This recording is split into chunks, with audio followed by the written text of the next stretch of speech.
Тэгэхээр шамбал гэж маш олон хүмүүс шамбал гэдэг энэ нэрэнд дуртай. Гэвч яагаад гэдгийг хүмүүс мэддэггүй. Яагаад мэддэггүй гэвэл тэр юу гэсэн үг болохыг үнэндээ шамбал гэж юу болохыг мэддэггүй. Гэсэн хэдий ч энэ нэрэнд дуртай. Яагаад? Шамбалын орны өчүүхэн илрэл гэдэг Евросын агуу хэмжээлэх аргагүй хүч хийгээд чанар юм. Тийм учраас тэд дуртай. Тэгэхээр зарим хүмүүс баг зэрэг зүйл мэддэг ч гэлээ тэр нь буруу санаа байдаг. Зарим нь маш хязгаарлагдмал бодолтой байх нь бий. Зарим хүн үлгэр домог гэж үзнэ. Эсвэл жинхэнэ юм уу? Хамгийн чухал зүйл бол шамбалын орон яагаад ийм чухал байгаа вэ гэдэг нь хамгийн гол. Яагаад гэвэл шамбал амгалан инхийн төгс зохицолд хүрэх хаалга юм. Амгалан инхийн зохицол гинэ айлч давхаргын айлч амьтанд энэ хэрэгтэй. Үнэн дээр бид хизээч амгалан инхийн төгс зохицолд энэ дэлхий дээр хүрч байгаагүй.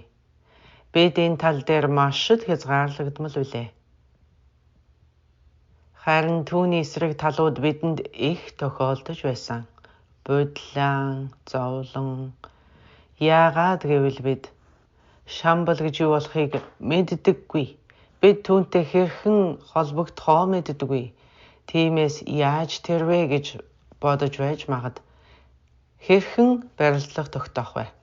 Шамбалтай зохих ёсоор барилдлага тогтоохын тулд бидэнд цагийн хүртэнг ойлгох хэрэгтэй болно. Цагийн хүртний дандрын сургаалын гол шим нь жинхэнэ хэмжээшгүй энерл таашаал. Тийм учраас энэ бол төгс зохицол амгалангийн их сурвалж болдог. Тэгэхээр та за бүхий л шашин болгон гүн ухааны үзэл болгон л үүнийг номлодог. Хайр инрэл сайн чанар гэдэг мэдээжийн асуудал шүү дээ гэж бодох бах. Тийм ээ. Тэр үнэн. Гэхдээ Евросын өвөрмөц замаар эрхэмлэн үздэг сургаал бол цагийн хүртэн билээ. Шамбалын оронтой Евросын барилдлагатай байдаг нь цагийн хүртэн хэмээх дандрын ёс. Яагаад гэвэл шамбалын орныг төгс болгосон зүйл бол цагийн хүртний дандрын сургаал өгөөд бидэнд буй цагийн хүртний сургаал энэ дэлхийд шамбалын орноос уламжилж ирсэн тэр сургаал юм. Дээрхийн гигантэн далайлам цагийн хүртний авшиг хүртээх ёслолыг нийтэд 34 удаа хүртээсэн. Яагаад 100 мянган хүн тэр ёслолд оролцдог болохыг юу болохыг ч сайн мэдэхгүй хэрнээ оролцдог. Мэдэхгүй мөртлөө дууссаныхан дараа юу хүртснээ ч мэдэхгүй үлддэг. Тэгэхээр энэ бол